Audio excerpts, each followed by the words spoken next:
Continuamos en HCH Matutino, bienvenidos a este espacio de análisis. Hoy vamos a hablar de lo que pasó ayer en el Consejo Nacional Anticorrupción, lo vamos a explicar, lo vamos a desmenuzar, pero yo también, antes de empezar este espacio de análisis, quiero darle la bienvenida a HCH a Cristian Morazán. Cristian, es un placer compartir espacio con usted, es un profesional muy serio, muy capaz, con un gran recorrido, así que va a ser un gusto compartir en los espacios de noticias en los que podamos compartir análisis, debate y diálogo. Así muchísimas gracias. Bienvenido. Y sobre todo oficina también. Exacto, también. Sí, vamos a ser compañeros de oficina. Sí, así que bienvenido, Cristian, un gusto tenerlo acá. Un gusto. Hoy, bueno, CNA, ¿qué pasó ayer? Bueno, en pantalla vamos a ir proyectando un poco los personajes centrales de lo que ocurrió ayer. Ahí usted mira, por supuesto, a la directora ejecutiva, la abogada Gabriela Castellanos, también al licenciado Nelson Licona, el ingeniero Juan Carlos Icafi y el diácono Javier Suazo, y ustedes van a ver por qué son los personajes centrales de lo que ocurrió ayer. En pantalla ustedes pueden ver qué organizaciones conforman la Asamblea General del CNA.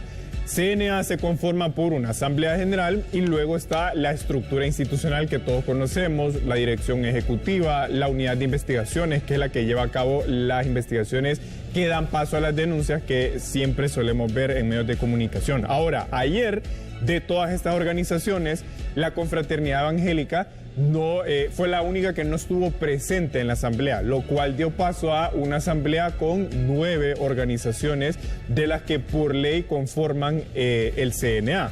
Ahora, que es muy importante distinguir dos cosas. La asamblea es la máxima autoridad del CNA. Ustedes pueden ver que en el marco de la asamblea se pueden promover básicamente las estrategias, las políticas generales de la institución, el plan operativo, el presupuesto, pero de la Asamblea General se deriva un comité ejecutivo que lo lidera un coordinador y 2 personas de la asamblea. Entonces digamos que está la asamblea de 9 o 10, de ahí se derivan 3 personas, de las cuales una es el coordinador. Entonces, tenemos al coordinador de CNA y luego está la dirección ejecutiva del CNA, que es básicamente la que le da la operatividad a la institución. Entonces, lo que pasó ayer es que se eligió al nuevo comité ejecutivo, pero puntualmente al nuevo coordinador del CNA. Ahora, ¿qué es lo que puede hacer el director ejecutivo del CNA al margen del coordinador de la asamblea del CNA? Bueno, básicamente llevar a cabo todas esas políticas y estrategias que salen de la Asamblea General. Pero ¿qué es lo que ha pasado, Carolina, Cecia y Cristian? Que en los últimos, diría casi 10 años, el coordinador del CNA le delega a la dirección ejecutiva la vocería y la representación legal, que de la representación legal se derivan cosas como la presentación de las denuncias. Entonces, si bien ha habido coordinador, pero el coordinador le delega, en este caso a Gabriela Castellanos, tanto la vocería como la representación legal. Así ha sido hasta el momento. ¿Qué pasó ayer? Bueno, al darse la asamblea, básicamente había una correlación de fuerzas, podríamos decir 4-4, es decir, la Asociación de Municipios, la Asociación de Empleados Públicos, las asociaciones de campesinos y el FONAC estaban, podríamos decir, de un lado de la balanza, la Asociación de Medios de Comunicación. ¿El FONAC? Omar Rivera, ¿no? Todavía, sí. ¿Qué pasó ahí?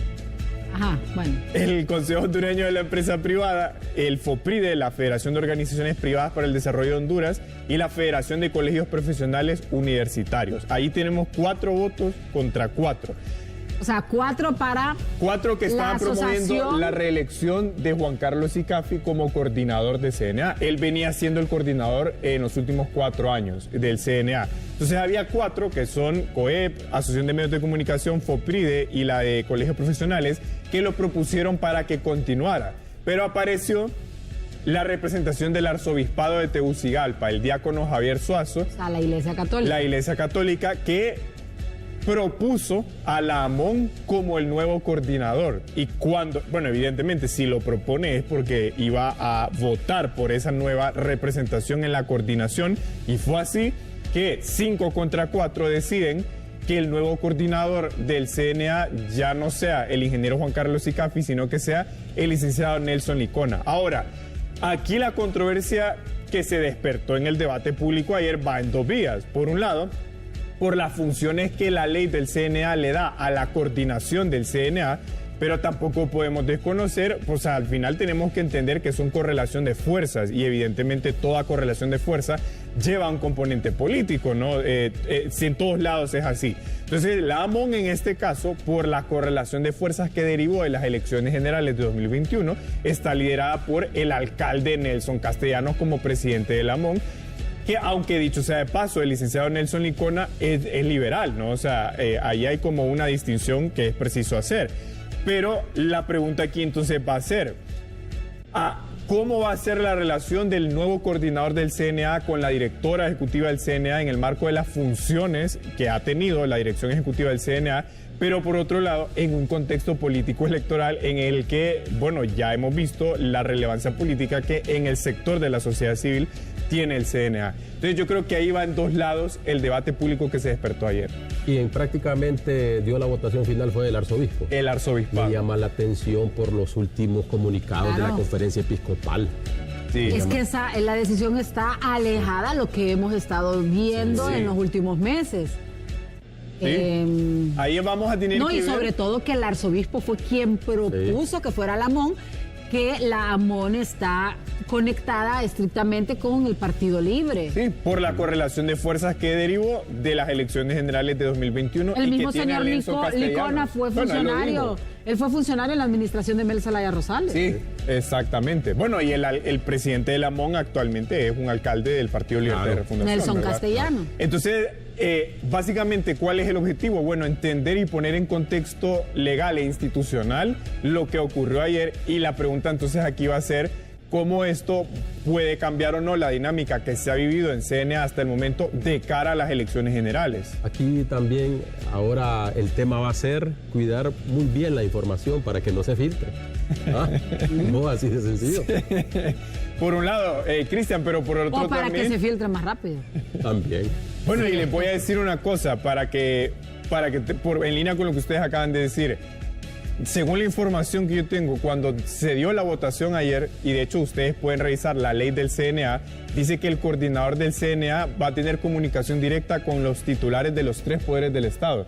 Y ustedes saben lo que se dijo cuando terminó la votación ayer. Comuniquemos, notifiquemos quién es el coordinador a los 3 poderes del Estado. Ustedes, Libre ha atacado al CNA. Bueno, O sea, ¿qué no le han dicho a Gabriela Castellanos? Ya reaccionó y dijo de que ellos continuarán trabajando.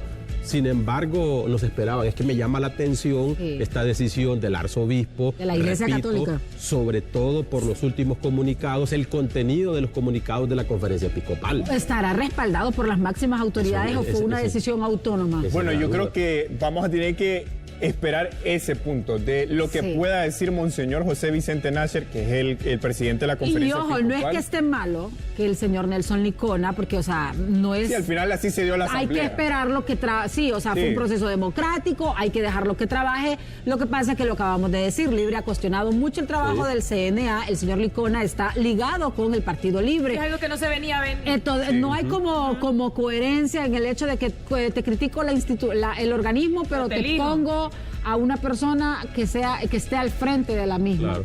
Sí, y en ese contexto, Ceci, entonces vamos a ver cómo, porque al final estamos hablando también de espacio cívico, es decir, de qué tantos contrapesos hay en un sistema político donde la sociedad civil juega un papel importante y que, bueno, CNA ha sido una de las organizaciones beligerantes en ese sistema. Entonces, veremos cómo evoluciona la relación entre ambos. ¿Cómo incide esto en la autonomía del CNA en términos orgánicos de cara a las elecciones generales? Y bueno, también cómo reacciona la Iglesia Católica y por supuesto el gobierno de la República, que no es ajeno a lo que pasa o no pasa en la sociedad civil. Habría que ver el discurso si ahora es diferente. Le voy a preguntar al padre Juan Ángel, que es el portavoz de la conferencia episcopal. Le voy a consultar. Sí, es que está, o sea, no va en la línea de lo que ellos han traído, claro. porque Ellos han estado, bueno, hubo una movilización que fue justamente respaldada por la Confraternidad Evangélica y la Iglesia Católica. ¿Cuál fue el voto de la Confraternidad Evangélica? ¿No fueron? No participaron en la asamblea ayer. Sí. Pero me llama la atención. ¿Por qué no habrán ido? Claro, es que mira, aquí nosotros dudamos de todos. El titular la representación titular de la Confraternidad Evangélica en el CNA la tiene el pastor Gerardo Urias, no tiene representante suplente. ¿Y no le entrevistaron antier o ayer en España? Sí, que no está en el país. Sí. Ahora, ¿esta convocatoria ya se conocía que iba a ser ayer de la asamblea? Bueno, tengo entendido que sí, que la tuvieron que haber hecho el mes pasado, la postergaron y entonces sí, la todos fecha los estaba miembros para sabían. ayer. Sí, correcto. Estaba para ayer. Entonces sí, llama la atención, bueno, al final todo lo que ocurrió, ¿verdad? Creo que, como lo mencionó Carolina, era imprevisto el resultado. Entonces, sí va a ser muy importante, bueno, lo que usted menciona, Cristian, qué reacción tiene la Iglesia Católica en sus máximas autoridades, ¿no? Y sobre todo, porque CNA tiene asambleas todos los meses, sí esta correlación de fuerzas se mantiene, sobre todo en los últimos 3 meses del año. Rafita, muchas gracias.